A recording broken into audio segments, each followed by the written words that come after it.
So, take a look at our studio audience. Yep, not a soul, completely empty. Why is that? It's not because I had 2 burritos for lunch. It's because we don't want to risk the health of our awesome, awesome fans. Now, other shows are doing similar things. The Daily Show, Samantha Bee, Seth Meyers, they're also going without an audience. But hey, they're used to it. See, that's where an audience would laugh. But you can't hear it because they're not here in this studio. But it feels good to laugh. Someone has to, or the virus has won. So let's see where we stand. Some people are freaking out, going to Costco and buying cases of toilet paper. I don't get this reflex. When I panic, I don't think about how I'm going to wipe my ass. An Australian family in their panicky haste placed an order online for 48 toilet paper rolls. But then they hit the wrong button and ended up with 48 boxes or over 2,000 rolls. That's enough to TP the Taj Mahal. According to the dad, it'll take him 12 years to use up all that toilet paper. Unless they're like our media, who are really full of crap. I wonder, is this Trump's Katrina, hostage crisis, or Chernobyl? This may be Donald Trump's Katrina. Yeah, you can have interpretation because of my role in that. I mean, let's just lean into that. An incumbent lost to a Republican challenger because of an exigency going on late in his term, the taking of American hostages. People said, this is China's Chernobyl. Actually, it's Donald Trump's Chernobyl. Makes you wonder, are they engaging in wishful thinking due to an emotional investment in their hatred for Trump? Yes. I hope it's not contagious, but if it were, they'd blame the president. Fact is, you can't trust people dripping in political bias. These are people, after all, who chased impeachment as the coronavirus spread in China.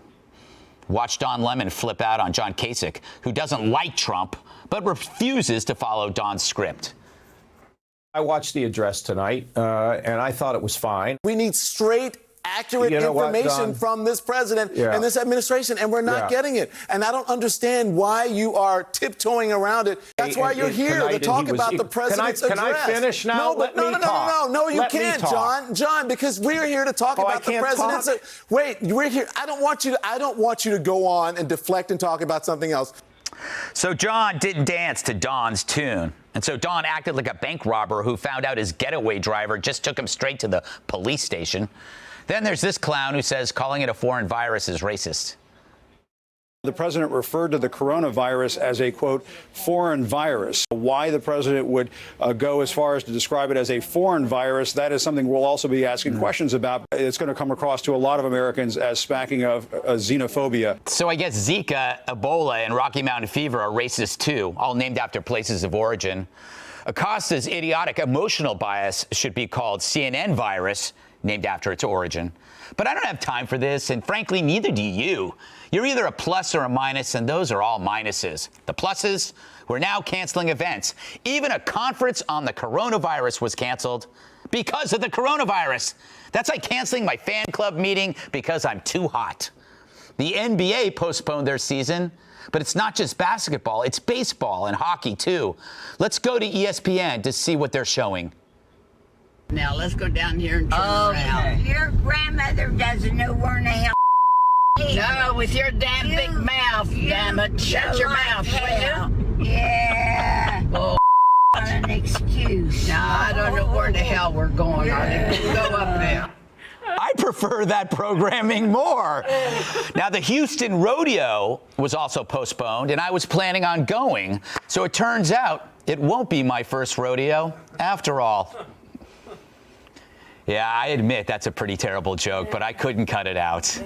But we must cancel events. You got to self-distance and avoid large groups. Finally, the world has caught up with me, a misanthrope. My entire life is about self-distancing. I mean, I've been doing this show for 5 years, and I still have to write down the names of my co-hosts. I'm postponing the Gutfeld monologues because of the virus. We're moving him to the fall because, again, it's about you, the fans, being safe. They postponed Coachella, which means somewhere in the United States, there are 75 mediocre bands unpacking their bongs. And let's not forget the Wienermobile. They canceled their events, too. What will I do with my buns? Well, I do have a case of toilet paper. Meanwhile, the stock market reacts to fear and gossip. Then the next day it wakes up hungover and corrects itself. It's up and down and up and down. It's like you're dating a Lohan. But it's a living organism reacting to its fears of the unknown. That's the real problem. We're human. Our fear exists because we're living in a cloud of unknowns, and fear fills that empty space where facts should be. And that can create panic. But panic in formation becomes control, then preparation, and that's good. So you have a war of perspectives. On one hand, you have people putting the death risk in context by comparing it to other killers like cancer and heart disease. But there are other people who flag this virus's fast spread, which must be slowed so hospitals can field the incoming sick instead of rationing care. These perspectives can both be right, but the second one is the one that really matters because it enables action. True, in a few months we may look back and think, wow, we really overdid it. We're such fools. But I'm okay with being that fool, and so should you. Now, how important is the president in all this? Well, he's got to be forceful in action, which he's been. He's also staying out of the way so the experts can do their jobs. But because he can't vanquish a virus, he can only prepare for it and avoid it until it leaves. And Trump struggles for words for that. But to his credit, he's found the deeds. Closing the border bought us time for effective measures and also mistakes. Without a head start and a robust economy, the testing mess could have been devastating. Let's hope it won't end up that way. But it's wrong to compare this to a past flu because we don't know where this could end up. It's like comparing last year's Super Bowl to next year's. Crucial info is missing. The future. A better comparison, 9/11. Terror, like a virus, was already here, and it mutates to survive. It's invisible. Its goal is to get past your defenses undetected, and it creates a fear because it's out of your control. The good news, you can gain control by doing productive things. First, realize that we're all in this together. Even washing your hands and self-distancing reduces risk for everyone.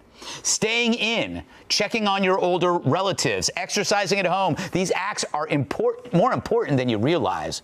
You're reducing vectors of transmission. You save lives simply by staying in, and that is fantastic. Just watching this show at home reduces risk of disease. Note, this doesn't work with other shows, especially Jesse's.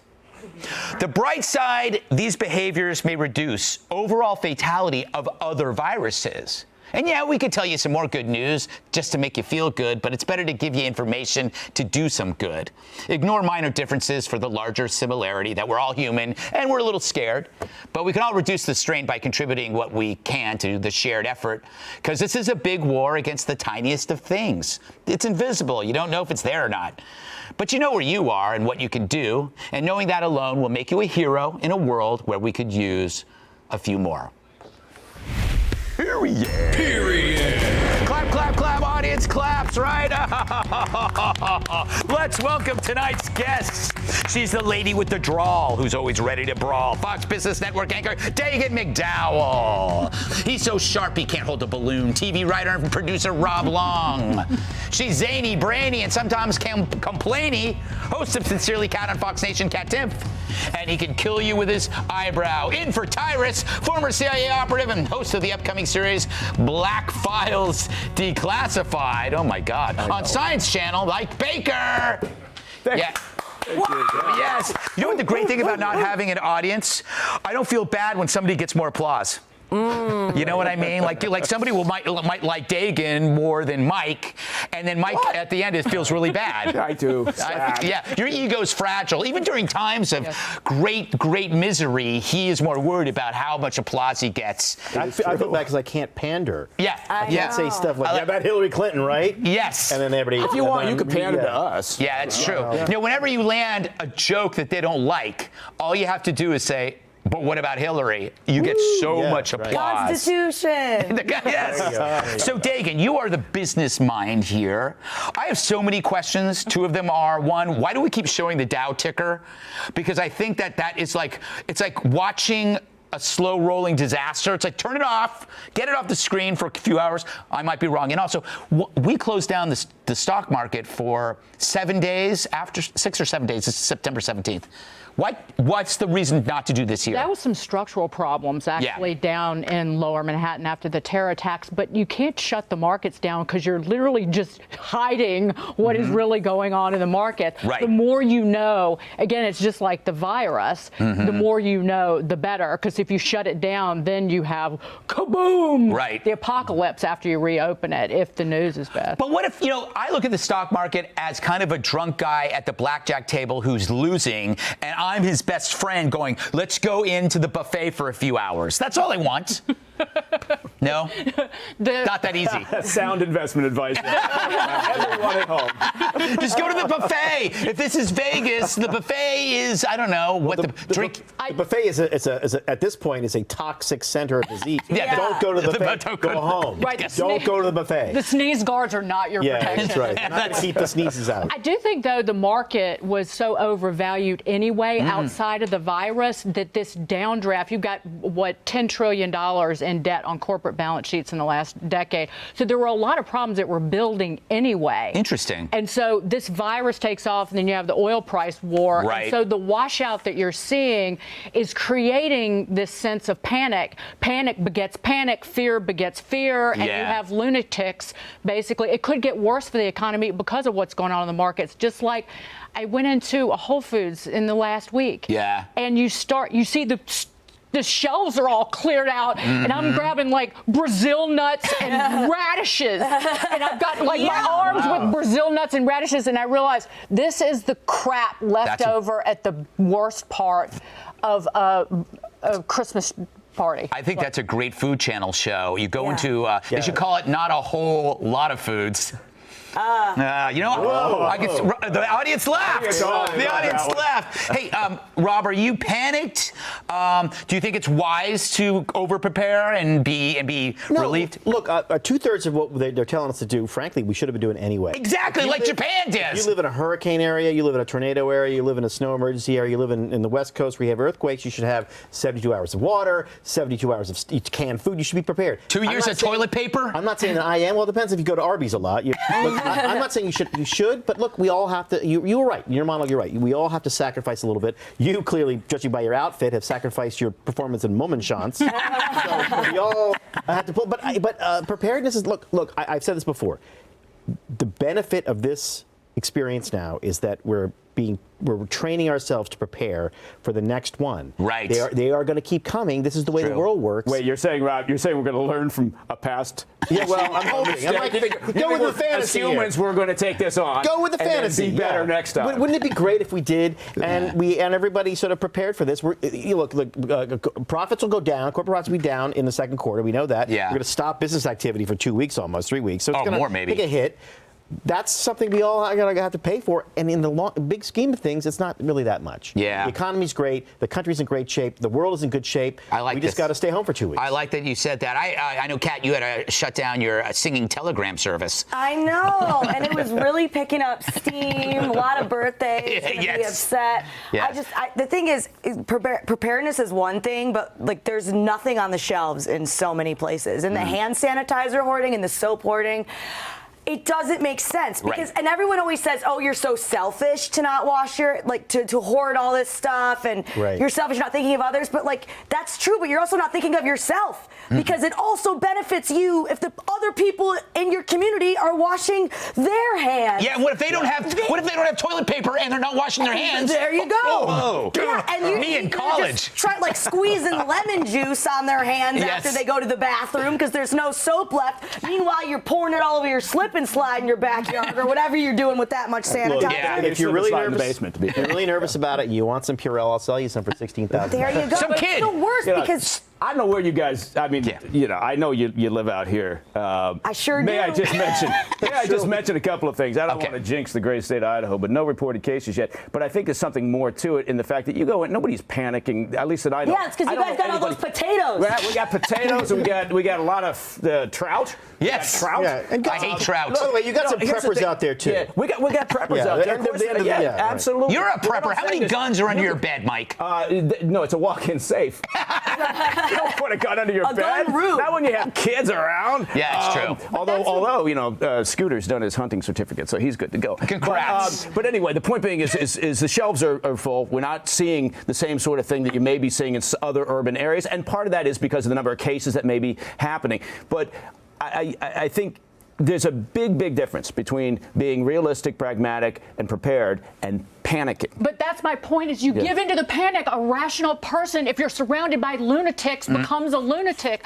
Like my radishes and my Brazil nuts, I couldn't find toilet paper, and I was having an anxiety attack, and I called a friend of mine, and I said, I don't have toilet paper, and they went, wash your butt. Yeah, there you go. By the way, we have to move on, but there are alternatives to toilet paper. You know, you have Kleenex. Yeah, the New York Times. Corn cobs. Saw that one coming, right? Frontier days. I had to bash the media. Corn cobs? In the old days, in the old Frontier days, yeah. You got to be really careful with the corn cob. I'm just saying. I'm just saying. Hold them right. That's what I read. Yes.